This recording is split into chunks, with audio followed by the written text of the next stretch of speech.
ప్రతిరోజు మరి పల్లెలలో మన ఊరు మన గ్రామం రైతు కుటుంబాలను ఇప్పటికే వారిని పరామర్శించడం జరిగింది.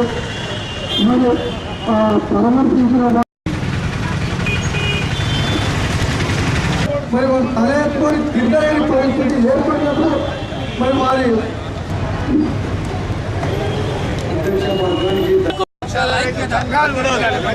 కార్యక్రమాలు పోరాటం అనేది ప్రారంభం మాత్రమే అనేది ప్రజలకు తెలియజేస్తూ, ముఖ్యంగా ఈ ప్రభుత్వం ఇప్పటికైనా కళ్ళు తెరిచి మరి అధికారంలోకి రాకముందు ఏ వాగ్దానాలు చేశారో అధికారంలోకి వచ్చిన తర్వాత మరి ఇవాళ వాటన్నిటిని మర్చిపోవడం భావ్యం కాదు.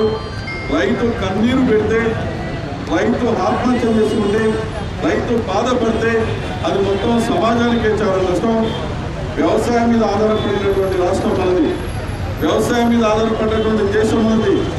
వ్యవసాయ రంగాన్ని నిర్లక్ష్యం చేస్తే, రైతు నిర్లక్ష్యం చేస్తే అది మొత్తం సమాజానికి అన్యాయం చేసిన వాళ్ళు అయితే తప్ప ఇంకోటి కాదు.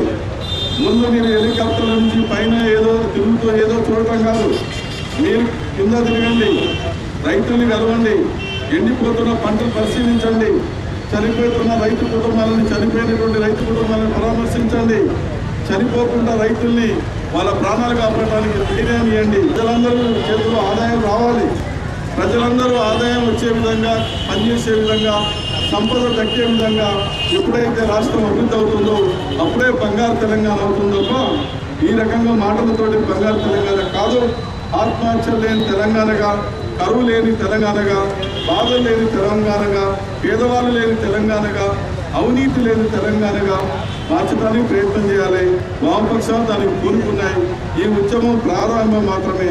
కాబట్టి ఈ ఉద్యమం తీవ్రంగా కొనసాగాలని, ఈ చనిపోయినటువంటి రైతు కుటుంబాలకు ప్రభుత్వం ఖచ్చితంగా ఆదుకోవాలని చెప్పి తెలియజేస్తూ, ఈ జాతాకు వచ్చినటువంటి రాష్ట్ర నాయకులందరినీ కూడా